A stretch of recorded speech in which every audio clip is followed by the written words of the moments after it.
your typical doctor gets out of medical school, he or she is how many $100,000 in debt? It's terrible. So the debt, they're a slave to the debt, and they've got to pay off the debt. And they know that if they begin to use integrative medicine, that they're going to be scrutinized and may lose their ability to practice. And then so how are they going to pay back this huge debt to start with? That's a really good point. I think I ended up about $250,000 in debt by the time I got done with all those years of education. Right. And you're stuck with paying that debt back, and you do have to think about that. But my philosophy, and I happen to be fortunate enough to marry a beautiful woman that was a physician's assistant when I married her. Yeah. I stole her away from another doctor. They weren't married, but she was working for him. So I got the best of both worlds. I took her as a physician's assistant and married her. Smart man. Yeah, smart. But she was also a patient advocate. And by being a patient advocate, she always made sure, number one, that the bills were paid, but number two, if a patient had nothing or couldn't pay the bills,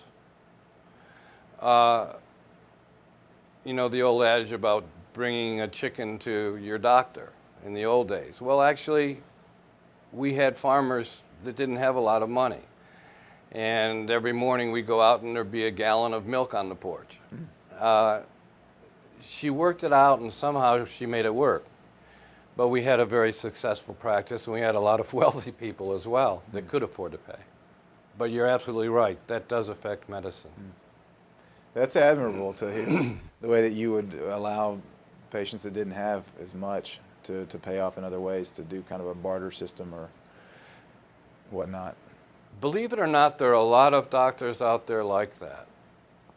Unfortunately, when they get into a group, and most of them now have to be in a group to survive, because the malpractice insurance for allopaths is out of this world.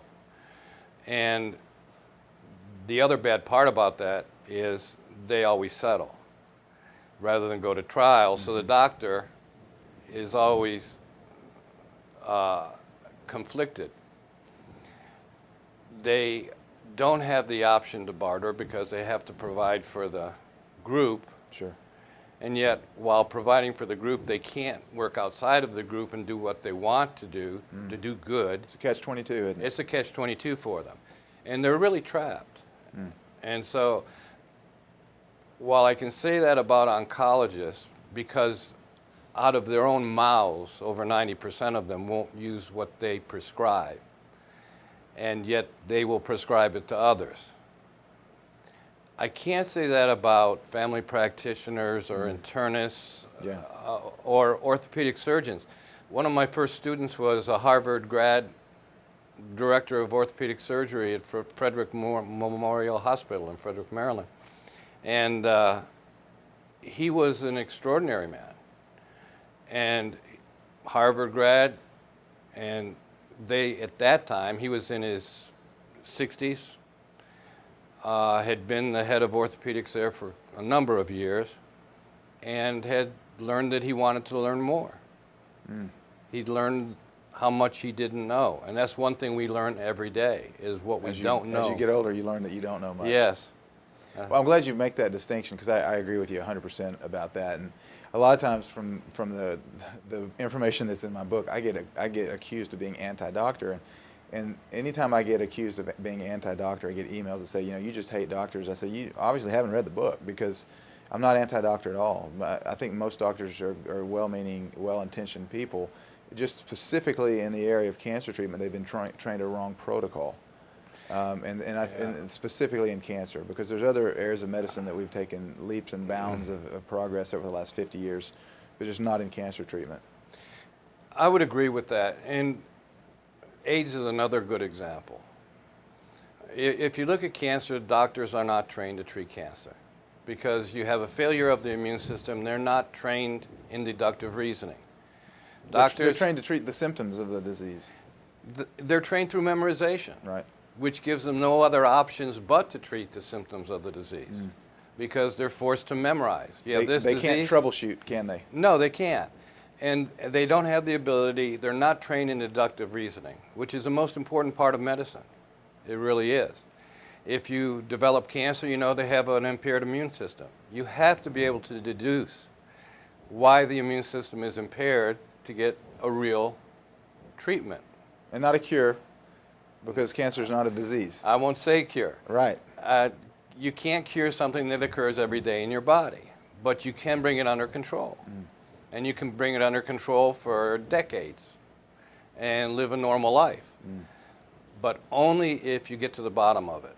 And the physicians that are treating cancer patients are not well trained in that at all. They're not trained in it at all. At all. The other conflicts you have are AIDS organizations, for example. Now, I know of a product that was shown to be extremely effective against AIDS in a very small test in Mexico. And I know the doctor that conducted the test, he was meticulous. He did viral counts, he did complete CD cell counts, and found it to be very effective. And he asked an American to go around to the different AIDS societies and see if they would be willing to use it. And they were going to give him the product. Didn't want it, did they? They didn't want it because their livelihood, the directors of these AIDS organizations' livelihood, relied on government funding, which meant it had to be FDA approved. And if AIDS wasn't there, their job wasn't there. So it's not in their best interest to find a cure or an effective treatment for AIDS. That's true. That's true. It's in their best interest to treat it. Right.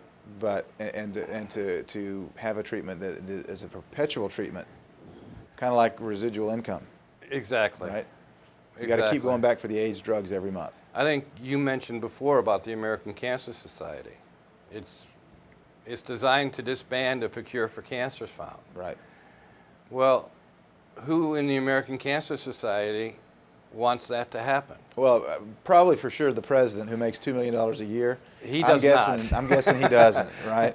I mean, you don't want that kind of income cut off. Right. And when you look at the tiers that go down and the people that rely on cancer for their income, right, it is extraordinary. There's a quote maybe 10 years ago that I remember quoting from the New York Times, and it was an economist, and he said, from a business perspective, the cancer industry has the best business model he's ever seen.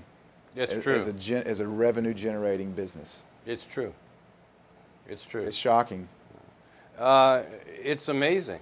It really is. Yeah, amazing's a better word. It's not shocking. Yeah. It's amazing that is the fact. It doesn't shock me anymore. It's expected now from me. Yeah. But it is amazing.